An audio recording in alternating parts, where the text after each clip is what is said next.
Good morning, good afternoon, or good evening. You are listening to the Allyship is a Verb podcast where we explore and humanize LGBTQ plus allyship. I'm your host, Chris Angel. My pronouns are they, them.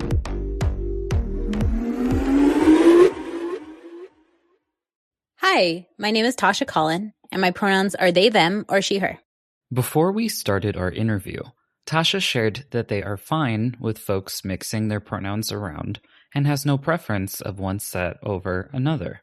As a reminder, we recently learned on the podcast that mixing around someone's pronoun sets is called rolling pronouns. So, I'll be doing just that for her. We met back when I lived in Los Angeles and was involved in the LGBTQ plus community organizing scene. She is an LGBTQ affirmative therapist and co-founder of Expanding Identities Development. Expanding Identities Development is an LGBTQ-focused consulting and training company. Basically, we do a lot of the same work. Tasha has been involved with organizations such as More Than Sex Ed, Peace Over Violence, and the Los Angeles LGBT Center. They've also got a master's in clinical psychology from Antioch University. And now, here's our conversation. You shared with me that you are a lesbian, demisexual, agender, and an abolitionist. I'm wondering, what do those identities mean to you? I feel like they all mean very different things, and it has also been a journey. Each one has kind of come after the other as I've been on my journey towards figuring out my identity. So lesbian was the first identity I ever kind of chose for myself. I don't think I chose my sexuality, but I definitely chose the word I use for it because there's so much language out there. Everyone's going to have different experiences regardless of, I guess, like the one identity they choose or the one label they choose to use. So yeah, lesbian is definitely one that I think I use most. And it was like my first queer identity. It's definitely the one I've identified with the longest. It also helped me find my community. So that was also really cool. And then I think the demisexual piece has definitely come in a little later in my life. Demisexual is a term used to describe an individual who experiences sexual attraction only after forming an emotional connection. And it's not guaranteed that the person will experience sexual attraction. It's considered to be within the asexual spectrum, sometimes shortened to ACE spectrum, which is a broad range of specific identities, each with their own flags, used within the asexual classification. That's one that I think is the toughest for people to understand when I explain it. That one is more of like a letting people in instead of like a coming out about it. I think I'm very intentional when I talk about my demisexuality because it feels more personal. I also feel like I tend to get more judgment around it. If I would say agender is just the way I've understood my gender. And so that one feels a little trickier because we live in such a gendered society, and agender is kind of the understanding that I don't identify with gender at all. It's not that I feel like both genders or neither. It's just like I don't even acknowledge that gender is a thing. Like I know that it is a thing, that many people do identify with it in different ways. But for me, that's been kind of my own personal journey. And so understanding that this is the way I understand myself and I can claim it in a label, but at the same time, sometimes the labels feel more political than they feel anything else. So sometimes it feels more like it's a way for me to understand myself versus it being an identity that I would share with the world. And then the abolitionist piece is my ultimate goal, breaking down these kind of hierarchical systems that we have in our society and really taking a systems approach to things, because everything's so intersectional, even with the queer community.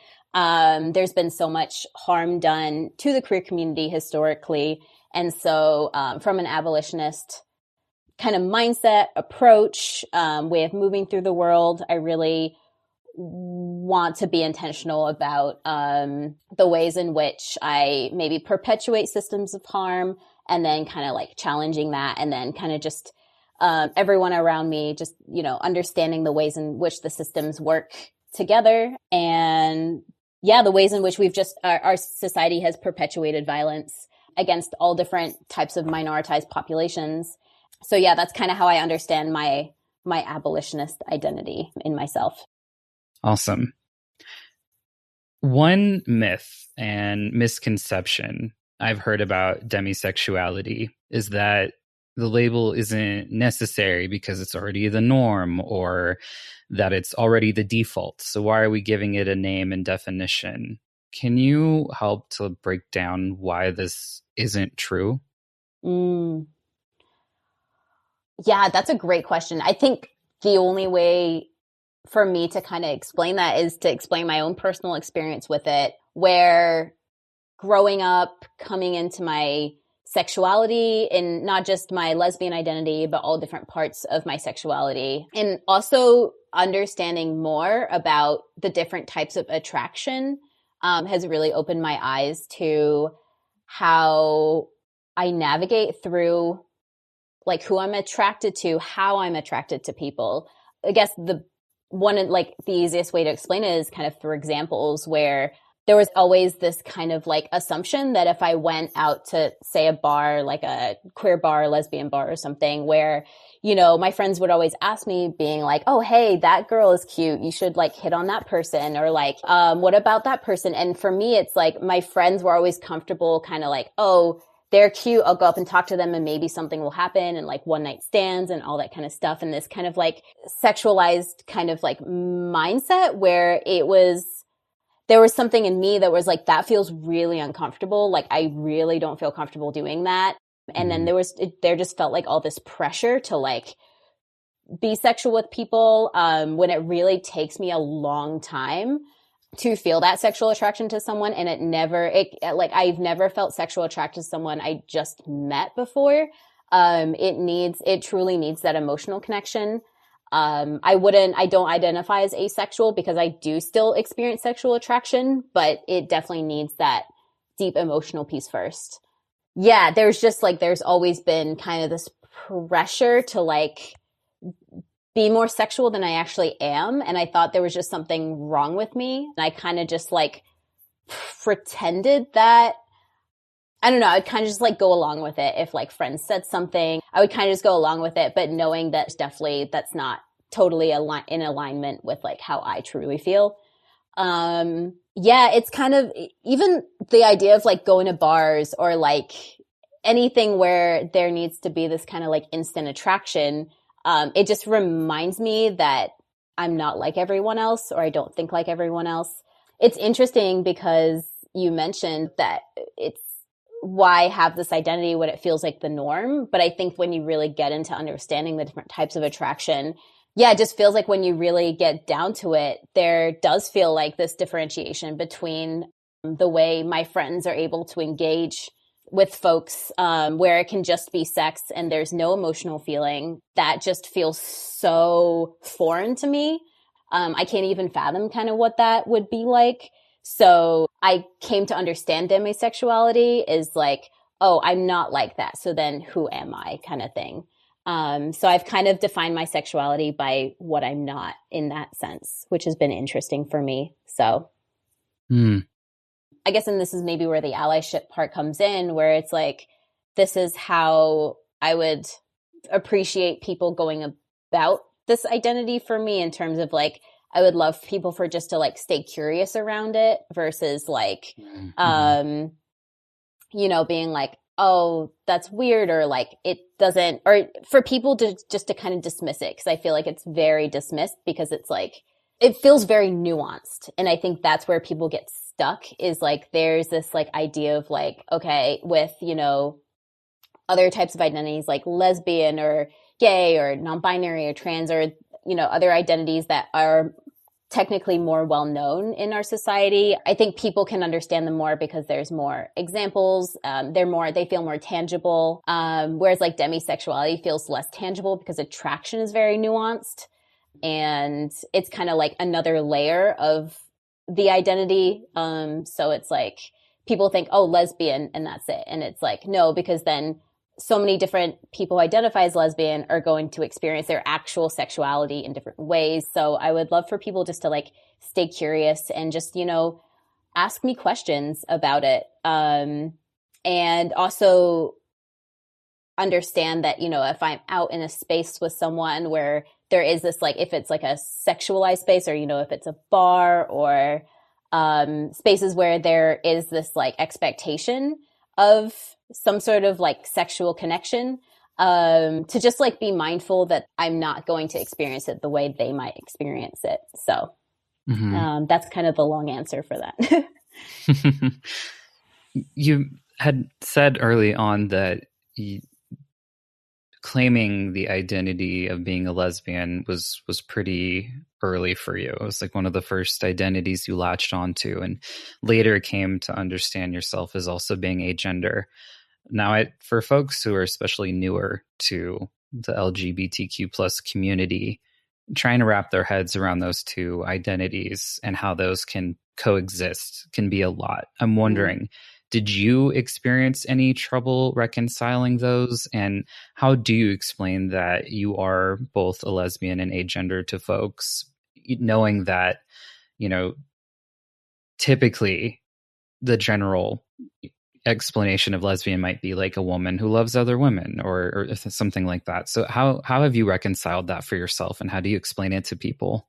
We hang on too tightly to these like very finite definitions of words.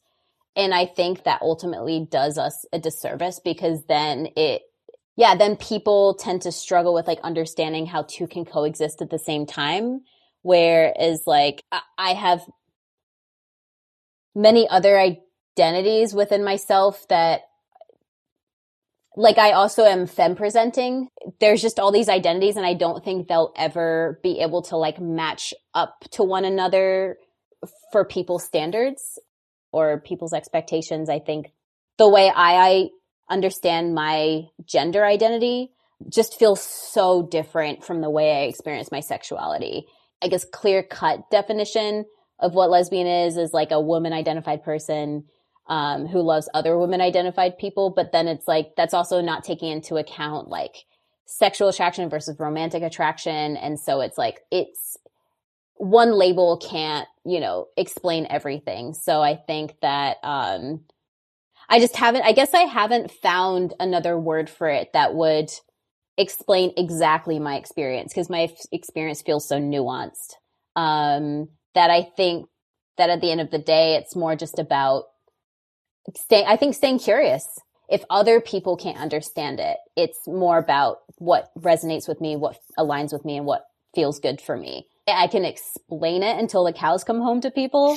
But ultimately, it's just, those are just the identities that I have truly felt align with me and who I am in the most positive way. I love how you're talking about how you carry all of these identities and they may not all get along, but that doesn't take away from how those resonate with you. And I don't know, it's almost like I'm experiencing you right now as this like puzzle, right? Where you're kind of borrowing pieces from maybe different puzzle sets and stuff, but it doesn't take away from like this this is really cheesy, this finished masterpiece that you're putting together. And I love what you said around asking other people to stay curious and ask you what your identities mean to you and have a conversation with you versus making assumptions and having stories in their own head. And I think what I'm also hearing, if I'm getting this right for you, but also the duality of you're staying curious about yourself. It's possible that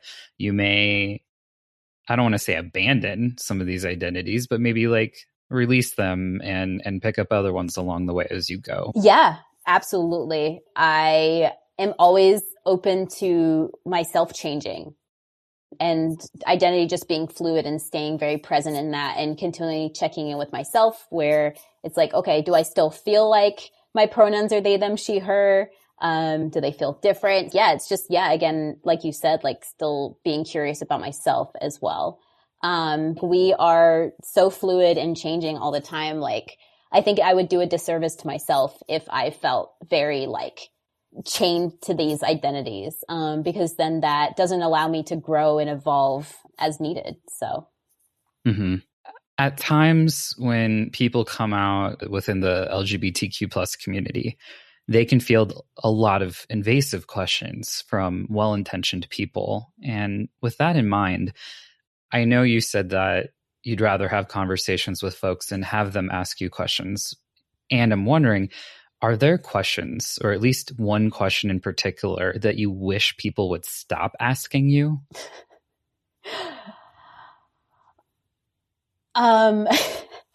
Yes. It's a little like crass. I don't know if that's like appropriate. I mean, it's not that bad actually. I tend to have longer nails. And so that's one of like the main questions that people ask me is how I'm a lesbian and I also have long nails. Like it's this very like, I get that a lot and I don't know. It's like out of everything else. Yeah. For whatever reason, I've just gotten that multiple times.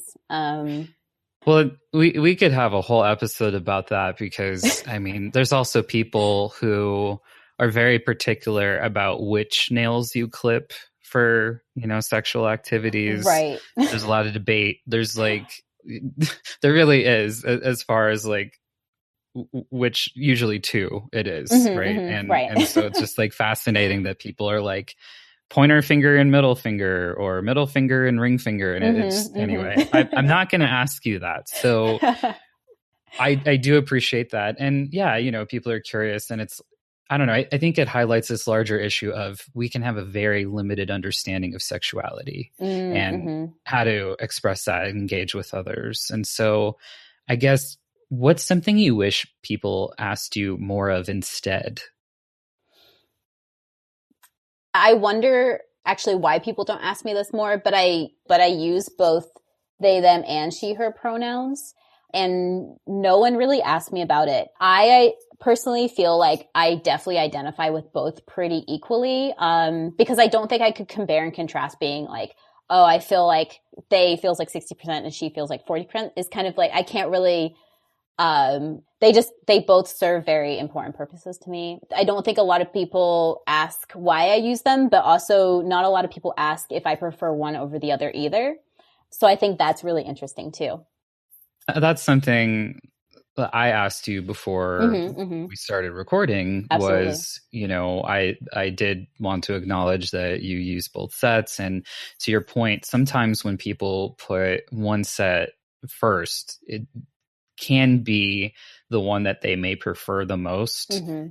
However, then there's folks such as yourself where, like you were saying, you identify with both equally. When you identify with both equally, I wanted to make sure I was also capturing that in this episode. And so, you just let me know to sort of mix them around. And that was great. I can do that. I've noticed that folks can get a little awkward and not sure if they can ask about something like pronouns, but then they ask you about your nails. And so that's when it comes back to us being very complex human beings, because the motivations are different there, right? I'm asking you about the sex act because I'm just trying to understand it for my own purposes, really. It doesn't do anything for you. Whereas this would be something that would honor you better, right? To ask you more of, like, about your pronouns and having a check-in and saying, hey, it's been 3 months or so. I just want to make sure these still both the pronoun sets you want me to use. Do you still want me to mix them up, right? Like that's more serving for you. And so people may not ask you that as much, right? I'm wondering, I mean, do you feel the same way about that? It's kind of, I'm just thinking out loud based on, in the moment.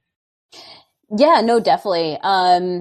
Yeah, I really appreciate you asking at the beginning. And I think only one other person who I've had a conversation with, like, since I've started using they, she, has asked me, maybe like a few of my friends too, but like for the most part, whenever I use my pronouns, because I usually introduce myself with my pronouns whenever I'm in like a public space or like a group or something like that. I've just made it so normalized for myself so that hopefully other people start doing it.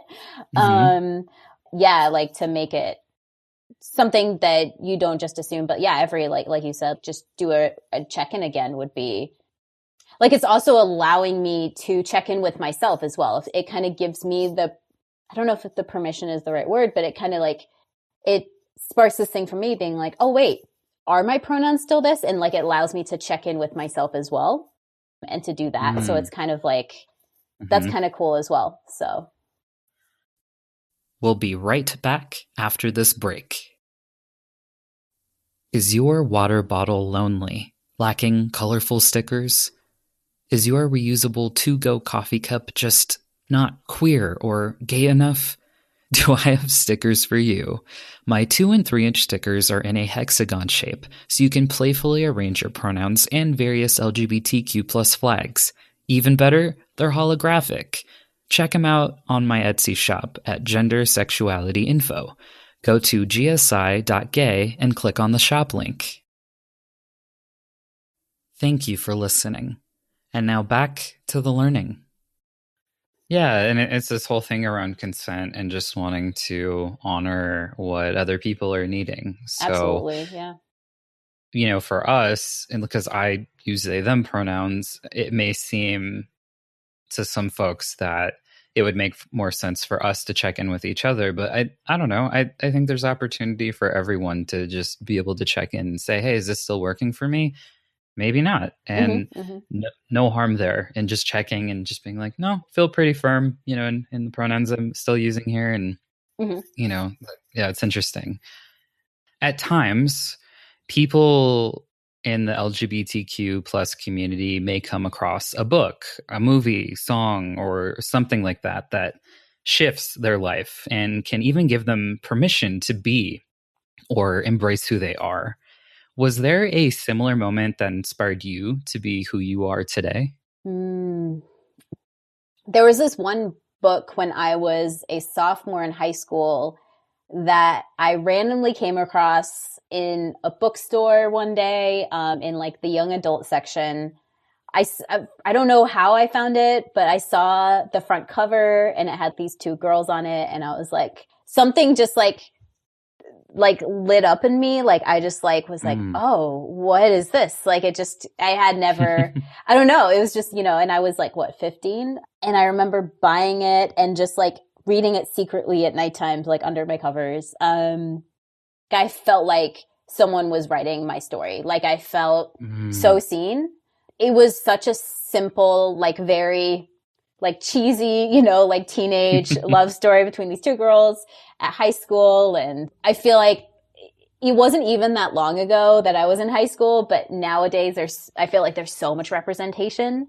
It was like, whoa, like I didn't feel alone anymore. I realized that there were other options, that it was such an interesting experience to feel seen in that way. It was such a small gesture, but it was like, it made such a huge impact that like, I just felt happier, like I had felt like I had been in the dark for so long, and it's like, you don't know something until you know it. And so that kind of opened my eyes. Like, I didn't realize I felt so isolated until I didn't feel isolated anymore. And I felt like there were other people out there who felt the way I did. So that was really cool.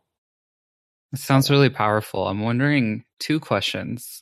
One of these might be a little odd. So naturally, I'm wondering if you can remember the name of it. And my second question is, I'm a very visual person, Tasha. And so as you were talking about reading this under your covers, I'm just like imagining you with like your flashlight that's like battery powered. Was that basically like the vibe that was going on during this? Kind of, yeah. I remember exactly the bed I was in, like where I was living at the time. And to answer your first question, the book is called Keeping You a Secret.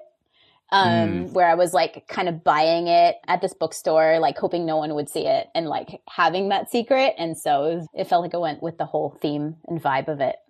Being a young person, were you nervous about buying that and what they would say when you got to the counter? Like, were you kind of like hiding it from folks so they couldn't like, with like your hand or anything like that, like the cover? And I definitely remember being like nervous, like hesitating, like wondering if I should buy it or not.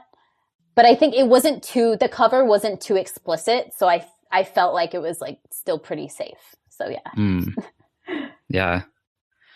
Part of allyship is recognizing that we can make mistakes, which can be quite humbling. Is there a time you wished you had done a better job of practicing allyship? And if so, what would you do differently now?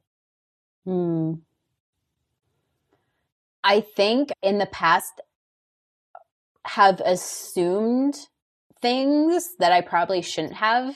Whether those were conscious or unconscious, I could have and am trying to do a better job of not assuming. I've been in the queer field and like doing queer work or, studying queer things or, anything queer related for a good number of years now, about 8 or 9 years. And I still have those blind spots that are kind of unconscious where I accidentally assume things. And so I just want to be more mindful of that and constantly aware of it. So, yeah. When you mention making assumptions, does that mean like maybe how people might identify, or could you share a little more about that? Yeah, absolutely. I think how people identify, this is a random example of, I have a friend she was seeing, this couple, and she didn't say anything about them except she was just seeing a couple. Then she had mentioned them like a week or two later, being like, oh yeah, I saw this couple again. I just unconsciously assumed it was a man and a woman. And this wasn't that long ago, but it was such an unconscious assumption that when she did mention that it was two men, I was just like, I was kind of blown away. I was like, oh my God, how did I just automatically assume that without even thinking about it? Like, it was so unconscious. And I just kind of like took myself by surprise and was like, oh, I really need to acknowledge how deeply ingrained our heteronormative society is in us and is still in me. And I'm still unlearning that and unpacking that. It keeps me humble as well and like practicing that humility. So, yeah. I love that. I'm wondering, for those who are listening right now, did you fall into that same trap? Like, did you also make that assumption? And I'm thinking out loud right now, did I just do that too? And I think I would normally make that assumption. So we've been talking a lot about invasive questions, things that you want to be asked about more of instead, and just we've been going on this whole journey together. I'm wondering, what's one allyship tip that you'd like for everyone listening to consider? Honestly, I would love if people wouldn't assume, or I would love for people to ask me what my identities mean for me in order to know how to support me better, versus maybe hearing how I identify and then assuming certain things. Yeah, just asking me how they can support me is supportive. Yeah, like what I'm taking away from that is, if you've just shared with me that you have XYZ identities, that rather than me making my own assumptions about what that means, like, first, maybe I can thank you for sharing that with me. But also, if I want to have that bid to connect with you, I can also ask, like, hey, is it okay if I ask you what those mean to you? Does that kind of sound like how you would want folks to react in that situation? Or Yeah. I think that's definitely pretty accurate. What I really want people to think about in terms of allyship is the internal versus external motivation of why they are an ally. I think that's just something I'm trying to like figure out more as well, as like I'm an ally to like other identities in the community as well. I think we can all be allies or like active allies, and we can also be better allies to ourselves, I think, in our own identities. what do you mean by being a better ally toward ourselves or internally? What might that look like? I run in very queer circles, and one of the common threads amongst all of us, I feel like, is this internal monologue of like, I'm not queer enough or I'm not this enough. And I think obviously that comes from like this internalized like heteronormativity and cisnormativity. We could do a better job of not being so hard on ourselves, knowing that like we are queer enough, or we are just enough, basically. I definitely have that in myself where I'm like, oh, I'm not this identity enough or this enough. Really, trying to stop those thought processes and like take a step back and be like, I am enough. Totally. And I think what set this next question up perfectly is I'd love to ask you now, what does allyship mean to you? I think allyship is reactionary because we essentially wouldn't need allyship if we had better systems of care in place, or like more understanding, or just like more openness around all different kinds of identities and experiences. Yeah, I think allyship is a great tool for getting us towards our liberation idea. Allyship is, like you said, is a verb, and just a constant journey, a constant, in every sense of the word, constant education, constant checking with ourselves, constant like consent with everyone around you. Like, I feel like it's just this journey, and it's not performative, a deeply rooted thing of, I want to see this world be better. Like, I want this to be a better place for everyone around me. How does it differ for you compared to like someone calling themselves an ally, or if someone's an advocate, or is there any difference for you? Do they resonate with you? Do you like them? Do you dislike any of them for any reason? Do you think they're all kind of jumbled together? I think advocate feels a little more watered down than ally, even though I feel like both sit weird with me as identities themselves. I don't really like either one as an identity. I'm not really sure, but it's a good question. I haven't really thought too much about it. Sure. So it sounds like maybe you have like a preference for like allyship as an action and this ongoing thing versus like someone calling themselves an ally or an advocate. Like there's just more weight to just the practicing of allyship. I don't want to put words in your mouth. I'm just wondering. Yeah, because like allyship is, it's kind of, it should be the baseline, if that makes sense. Like, is what people should be doing versus like, oh, I'm an ally. Like, I'm not trying to be like really hard on people who are allies. I was having a conversation with like a friend of mine who is both cisgender and straight.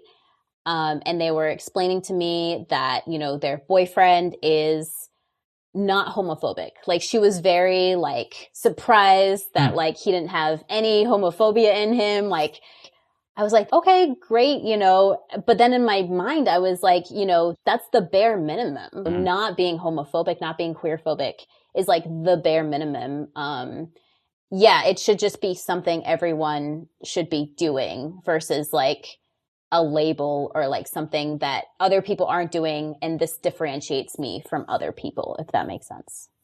Yeah. And you were also talking about, I think it was liberation. Was that the word you used? Mm-hmm. Yeah. You were talking about this as a frame of, in utopia, right? Mm-hmm, mm-hmm, Which is fun to think about sometimes. Yeah. Do we just have liberation? What would liberation look like for you? Whew, that's a loaded question. It's But a big question. Yeah, but it's But a I very good guess question. yeah, what are some elements? Like how are we, I guess, treating each other? How are we showing up? What would sort of help you to know that we're on our way toward that liberation? Like, I think for liberation, we focus so much on like people individually needing to do things to liberate each other. But I think that however this can come about, there needs to be this like system change as well. Like, it needs to be just as equally a system change as it does people doing individual actions to help us get towards liberation. I think that I have this like ideal of what liberation could look like, but I also have this like realistic, pragmatic approach of, I probably won't see it in my lifetime if it'll ever exist. I think we can make strides towards it, but there's defunding, the police, investing more into like social services and education, and we're really shifting how our society is set up.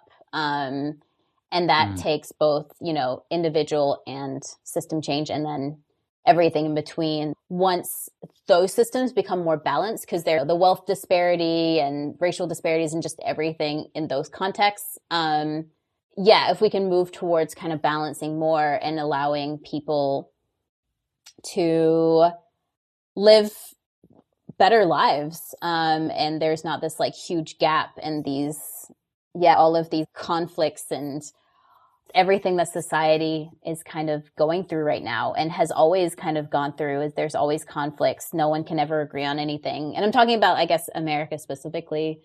There's no liberation because people are just fighting all the time. So how can we ever really even make strides towards that when we can't even agree on anything?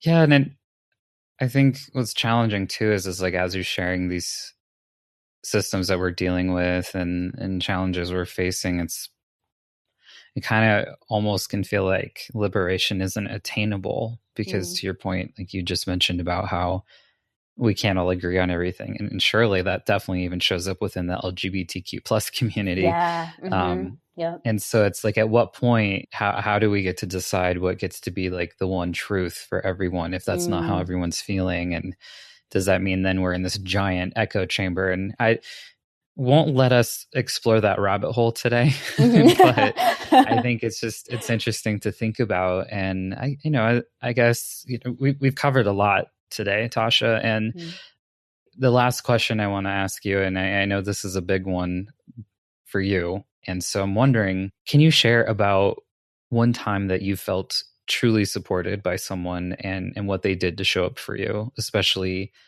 if it was related to any of your LGBTQ plus identities? The first thing that comes to mind is it actually relates to a different identity that I don't identify with anymore. But like even before I read the Keeping You a Secret book, I knew there was something in me. I had some attraction to the same gender, same sex, because I started to get this huge crush on one of my best friends in middle school. And I tried to deny it for a really long time. My stepsister at the time, we were becoming good friends, and I don't know what prompted me to tell her, but I told her that I thought I was bisexual, and that was the first time I had ever kind of like expressed some part of me that felt different than, what I was told to be in society. I had no idea how she would react. Yeah, I don't know what prompted me to tell her specifically, but I just remember her sitting there and being like, okay, that's awesome. And literally those 3 words were like, cool.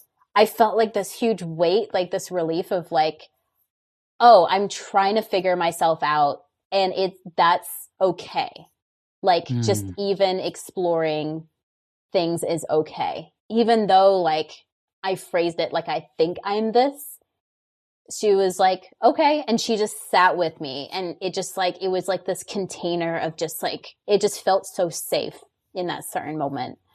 Actually thinking about it now, I haven't really reflected on that moment for a really long time, because I remember it was actually in Disney World. We were on this trip and we were like having lunch at this one place, and I just felt so compelled to tell her. I don't know why. And yeah, and we just like sat, and it just felt so safe. And I think like that was maybe one of the foundational or like pivotal points which allowed me to continue to open up on my journey of figuring out my queer identity. Yeah, that was probably maybe one of the biggest things that has helped me in my journey. So, yeah. What a beautiful moment, and how great that you're able to tap into that years later. Visit allyship.com for any resources and a full transcript of the episode. And remember, sometimes allyship means asking people what their identities mean to them.